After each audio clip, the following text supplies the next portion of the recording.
आज झाबुआ में मौजूद हैं कांग्रेस के वरिष्ठ नेता और पूर्व मुख्यमंत्री दिग्विजय सिंह जी। हम कुछ मुद्दों पे उनसे बात करेंगे। सर, राफेल का जिन फिर से निकल आया है। फ्रांस में एक जज ने जांच कमेटी बना दी है। अब कांग्रेस भी यहाँ पर हमलावर है। आपकी क्या मांग है? राफेल में निश्चित तौर पर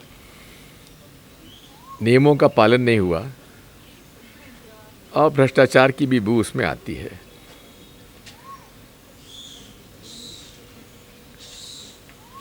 एंटनी साहब ने इसके बारे में 2 बार जांच समितियां बिठाई थी। एक समिति ने तो 45 दिन में अपनी रिपोर्ट दे दी थी, क्लीन चिट दे दिया था और खरीदने का क्लियरेंस दे दी थी। दूसरी जो कमेटी बनी फिर से, उसने अपना प्रतिवेदन देने में विलम्ब किया और ये भी एक संयोग की बात है कि उसका प्रतिवेदन जिस दिन आया 2015 में, उसके दूसरे दिन ही राफेल की निजीकरण की बातचीत शुरू हो गई। उस पर भी जांच होना चाहिए थोड़ी सी कि आखिर ये क्या संयोग है। ये बात साफ है कि फ्रांस के जो कमीशन है, जो कि भ्रष्टाचार के इंटीग्रिटी कमीशन है, उसने अपनी जांच शुरू कर दी। लेकिन भारत में अभी तक जिस प्रकार की जांच होने की आवश्यकता थी वो नहीं हुई। और ये भी एक संयोग की बात है, कहाँ तक इसको जोड़ा जाए मैं नहीं जानता, कि जिन न्यायाधिपति ने इन्हें क्लीन चिट दी, वे भाजपा से राज्यसभा के सदस्य मनोनीत हो गए। ये भी एक संयोग है।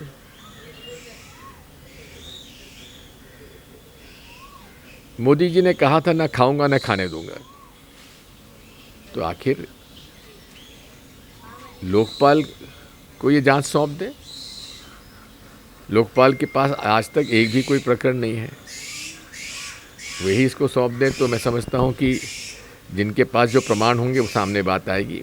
नहीं तो अंतर्राष्ट्रीय जगत में ये भी एक हम हंसी के पात्र बनते जा रहे हैं कि फ्रांस में तो जुडिशियल इंक्वायरी शुरू हो गई, लेकिन भारत में नहीं हुई। ये हमारे देश के लिए भी कोई उचित बात नहीं है। जेपीसी की जो मांग है आज कांग्रेस की ओर से आई है, रणजीत सिंह सुरजेवाला जी की ओर से, क्या आपको लगता है कि जेपीसी के जरिए भारत में फेयर जांच हो सकेगी? बात यह है, कम से कम हम लोग उसमें जो प्रश्न हम पूछना चाहते हैं पूछ तो पाएंगे। आज तो उससे भी हमको वंचित रखा गया है। नियत साफ होनी चाहिए, वो नियत मोदी जी की साफ नहीं है। सर, आर्टिकल 370 को लेकर जो आपका बयान था, उसको लेकर देशद्रोही और तमाम चीज़ें कही गई। आपका एक ट्वीट देखा मैंने, यशवंत सिन्हा जी से आपने तुलना की है। क्या अंतर आप देखते हैं कार्रवाई के मामले में? नहीं, बात वो नहीं है। देखिए, स्वयं मोदी जी ने आमंत्रित किया उन सारे जम्मू कश्मीर के राजनेताओं को जिन्होंने साफ तौर पर कहा कि 370 जब तक आप वापस कश्मीर के मामले में वापस नहीं लाएंगे, हमारा कोई समझौता नहीं हो सकता। जब तक कश्मीर के लोगों को आप विश्वास में नहीं लेंगे, कश्मीर में शांति नहीं हो सकती, और जब तक शांति नहीं होगी विकास नहीं हो सकता। जो बात मैंने कही है वही मोदी जी ने स्वीकार की है, वही बात यशवंत सिन्हा जी ने स्वीकार की है। अब मैं देशद्रोही हो गया, वो लोग देशभक्त हो गए। अब ये भी एक अजीब सी बात है कि दिग्विजय सिंह अगर कोई बात करता है वो सही भी है तो पाकिस्तानी है, और मोदी जी पाकिस्तान हो जाते हैं बिना बुलाए तो वो देशभक्त हैं। ये दोहरा मापदंड है ना। सर, ओवैसी ने एक बयान दिया है कल कि यूपी में हम योगी को किसी भी हालत में नहीं आने देंगे। ये देखिए, योगी और ओवैसी दोनों मिलकर खेल रहे हैं, भाजपा और एमआईएम मिलकर खेलते हैं। अब ओवैसी को चुनौती अगर हैदराबाद सिटी में देते तो बात थी। ओवैसी का उत्तर प्रदेश में है क्या जो उन्होंने चुनौती दे दी, और योगी जी ने स्वीकार भी कर ली चुनौती। ये पूरे तरीके से मिली भक्ति है इन दोनों की, मिली भगत है दोनों की, और दोनों सांप्रदायिक हैं, घोर सांप्रदायिक हैं, और यही मिलकर दंगे फसाद इस देश में कराते हैं। नेमावर में सर जो कांड हुआ है, 5 लोगों की सामूहिक हत्या हुई है, लॉ एंड ऑर्डर के हिसाब से आप कैसे देखते हैं इसे? बहुत ही गंभीर और दर्दनाक ये घटना है। 45 दिन तक वो लापता रहे, वो परिवार, और पुलिस मौन रही। पुलिस क्या करती रही? स्थानीय भारतीय जनता पार्टी विधायक खुलकर उनका समर्थन करता रहे, जो आज पकड़े गए हैं। कमल पटेल मंत्री जी ने उनकी सिफारिश की, जिसकी वजह से 45 दिन तक ये राज नहीं खुल पाया।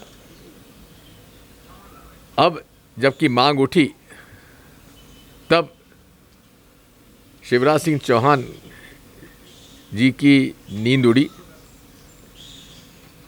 हम चाहते हैं कि इन दोषियों को फांसी की सज़ा मिलनी चाहिए, और ऐसी घटनाएं पूरे प्रदेश में जिस तरह से हो रही हैं, आदिवासियों को, दलितों को जिस तरह से प्रताड़ित किया जा रहा है, हम लोग उसके लिए हमेशा लड़ाई लड़ते आए, और हमें चिंता इस बात की है कि उनकी सुरक्षा नहीं हो पा रही है, और कांग्रेस पार्टी सदैव उनके लिए संघर्ष करती रहेगी। सर, अंतिम सवाल है कि उषा ठाकुर ने एक बयान दिया है, मध्य प्रदेश की कैबिनेट मंत्री है, कि 500 रुपये लोगों को लौटाने चाहिए जो समर्थ हों पीएम केयर फंड में, जिन्होंने वैक्सीन लगवाई है। पीएम केयर फंड में जितना पैसा आया उसका हिसाब तो दे दें उषा ठाकुर जी, नरेंद्र मोदी जी। वेंटिलेटर में खरीद में भारी भ्रष्टाचार हुआ है। वेंटिलेटर चलाने के लोग हमारे पास मौजूद नहीं, और वेंटिलेटर खरीदे जा रहे हैं। 1.5 लाख के वेंटिलेटर को 12-12 लाख में खरीदे गए, उसकी जांच तो करवा लें। Thank you sir. तो आपने सुना दिग्विजय सिंह जी को, जो कि राफेल से लेकर कई मुद्दों पर उन्होंने बेबाक अपनी राय रखी। उनके इस इंटरव्यू पर आपकी क्या राय है, कमेंट बॉक्स में ज़रूर बताएं। चैनल को सब्सक्राइब करें, बेल आइकन दबाएं।